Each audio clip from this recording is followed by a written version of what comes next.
This video is a video of the Battle of the Nile River Delta, fought in 1175 BCE, or BC if you grew up in another time. Panning back here, this is a sea battle between the Egyptians in the light brown or light wood colored boats and the peoples of the sea in the dark brown boats. As you can see, looking at the big picture here, things are not going terribly well for the peoples of the sea.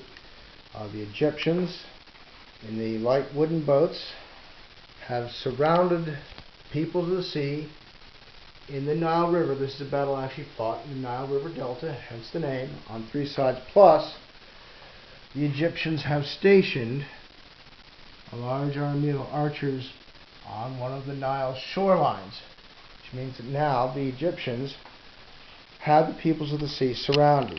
The Egyptians are led by the Pharaoh Ramses III, seen here by the mast. He has someone holding arrows to him. He also has a scribe and a trumpeter blowing orders to the fleet.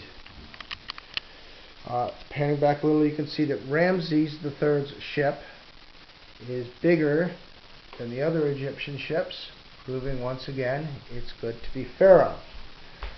Looking at the Egyptian ships themselves, both Ramses and a standard Egyptian naval ship, one of the things to note is the crews are very organized. You have groups of rowers, you also have archers forward and aft. You can also see that you have marines, shipboard soldiers, here one with a bronze axe, another one with a more common bronze sickle sword. You also have a navigation team of a captain and two helmsmen who are using the double rudder system, which was common to the time. In fact, and both the peoples of the sea, as you can see here, and the Egyptians both used the double rudder. The single rudder was not invented until the 14th century CE or AD, CE being Common Era, again the new terms that we use. And this organized system of how the Egyptians crewed their ships means that as one set of crewmen are firing, the ship can still keep maneuvering and moving at the same time. The peoples of the sea do not have this luxury.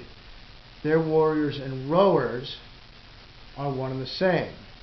With the Egyptians, on all their ships and on land, putting up a constant barrage of arrow fire on the peoples of the sea. The peoples of the sea have two choices. They can keep rowing and keep maneuvering and get killed by the arrows that are raining down on them, or they can do as you've seen here. They've picked up their shields and deflect the arrows. Of course, the problem is if you're busy deflecting arrows and you put down your oars, you stop moving, which is what's happened here.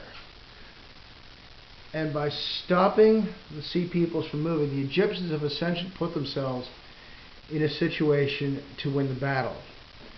It's kind of hard to see here, but the Egyptians are still using bronze weapons at this point. Their arrows are tipped with bronze, their their spears, the sword here, ship swords are all bronze, whereas the peoples of the sea are using iron swords.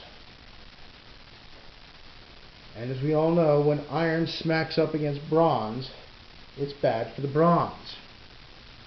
The peoples of the sea also have solid cast bronze shields, as opposed to the Egyptians. You kind of get a close-in look here, are still using a composite of leather, of wood, and a little bit of bronze. So the peoples of the sea, if they can close in and engage in hand-to-hand combat, it's pretty much all over. And this is what the peoples of the sea had been doing. They'd already invaded and wiped out the Mycenaean civilizations. What was left of the Aegean civilizations, they destroyed the Hittites. And They have destroyed the Bronze Age civilizations in Palestine and Syria, all with these heavy iron swords and solid bronze shields. Interestingly enough, and the records all bear this out, the peoples of the sea, if you look closely here, do not have bows and arrows. For whatever reason, they never adopt them.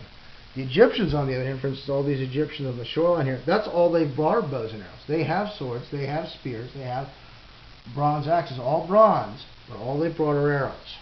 Ramses III wants nothing but archers, and here's why. If you can keep the peoples of the sea from closing with you, they can't use their superior hand-to-hand weaponry. They can't use their solid bronze shields. They can't use their iron-tipped spears. They can't use their heavy, solid iron swords. And even bronze arrow is going to kill you sooner or later.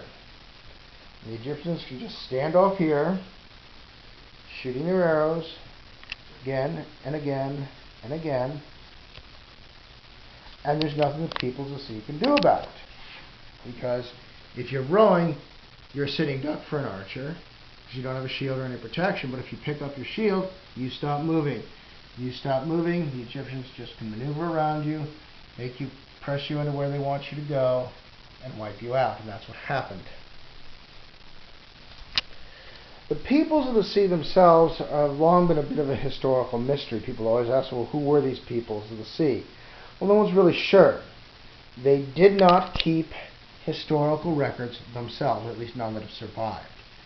The problem is when they showed up and invaded other places, like Mycenae, Crete, the Aegean, the Hittites, the Assyrian and Palestinian Bronze Age civilizations, all their archives stopped. The only records that have survived have been the Egyptians. There's speculation as to where they came from. Corsica, Sardinia, Sicily.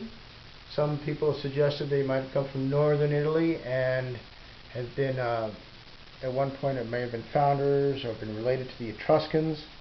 Some people think they might have come from Palestine and actually were the Philistines. There's been speculation that they came from the Black Sea. Other people have talked about northern Turkey or Anatolia. But what is clear, they sweep down. Most of the Bronze Age civilizations at this point are not terribly well organized. They've fallen into a period of decline, and the peoples of the sea are able to exploit this. All except Egypt, which has remained fairly cohesive. And Ramses III will defeat them here for that reason. Using his specialized crews, he's going to shoot them to pieces, shoot the peoples of the sea to pieces with his bronze-tipped arrows. People of the sea just can't close. They cannot use their superior hand-to-hand weaponry. Now you might think, okay, why don't the peoples of the sea just get up on shore? I mean, here you can see they're fairly close. Well, Ramses III, who was a very experienced general, had planned this out. When the peoples of the sea come rowing into the Nile Delta, he presses them to a very specific section. This section of the Nile Delta here, where he has all of his archers already stationed. And if you look at the bank of the Nile here, not only do you have archers up here at the top, but if the peoples of the sea land there, they're going to have to climb up this wet, muddy, slippery, very hard. You can't move fast on it. You can't maintain a formation on it. And as anyone will tell you, whether it's here at the end of the Bronze Age, right up to today, if you're conducting an amphibious operation, you do not land on a shoreline where the enemy is totally formed up, forces concentrated, waiting for you, as is the case here. It's suicide. If the peoples of the sea land here, they're going to get shot to death by arrows before they ever get close. There were 4 peoples of the sea groups. There were a total of 9 that the Egyptians named. There's 4 of them here. The Tajeker, the Telsit, the Sheridan, who actually fought as mercenaries for a time for Ramses II, Ramses III's father, and the Pelesit. In fact, it may have been the Sheridan who, after working for Ramses III in Egypt, decided, hey, maybe this would be a good place to invade. Which just goes to show that hiring mercenaries is seldom a good idea, because they start to get ideas. This battle is fought in the Nile Delta, although the peoples of the sea came in from the Mediterranean. Ramses III lured them into the Nile Delta where he could use his fleet more effectively. There was shoreline on both sides. On one side of the shoreline here we have Egyptians growing corn. Corn was often called the second gold of Egypt. In fact, Egypt remains an agricultural breadbasket for the entire Mediterranean long after its so-called golden age ends. Here we have Egyptian farmers with their bronze sickles. Egyptian women bringing water. Here's one with a baby. Another woman, I'll try to get it close up here, bringing cornbread, not wheat. This is all corn. Here we have a woman of high rank and her child watching the battle. Quite possibly she's the wife or relative of one of the captains. You see here, another captain navigator here for the pharaoh. Another captain here.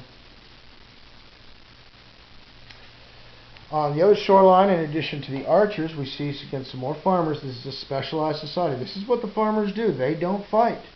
They're going about their job. They have agriculture, as everyone knows, is a very scheduled, ordered, timely thing. It has to go off on time. They have to get out, and in this case, farmers are gathering grapes. The vineyards are probably imported from Greece or Crete, but it is documented the Egyptians began to grow these themselves. God bringing out some water to the workers. Workers with their baskets full of grapes. There we go. And Egypt remains the breadbasket of the Nile through Egypt's another 400 years of Egyptian independence, conquest by the Assyrians, the Persians, the Macedonians, and finally the Romans. In fact, in the Roman Empire, it was long said that Rome could afford to lose Italy before it lost Egypt. I did make all these ships myself. There are no peoples of the sea or Egyptian boat models or ship models that I know of. And actually, this turned out to be an advantage because I could just make them down to the waterline, which for an actual naval diagram is what you want anyway. Actually, just used manila folders, which worked out really well. Got better as it went along. All the figures are painted by myself. They're a combination of figures from the Caesar and Atlantic sets. I forget which set the actual rowers come from. They're from one of those Eastern European companies. All interesting enough now, despite the fact that all these companies are based in different countries, all the figures are made in China. I'm just going to leave that thought there. I think that's just about everything. Oh, this was a very one-sided battle. The peoples of the sea were completely defeated. Those that weren't killed were enslaved.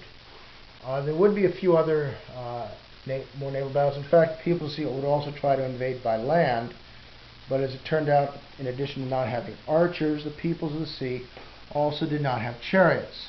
So Ramses III simply gathered up a huge chariot force, rode around them in circles, shot them to pieces from chariots. Again, the peoples of the sea could not get close enough to use their iron swords and bronze shields, and wiped them out that way.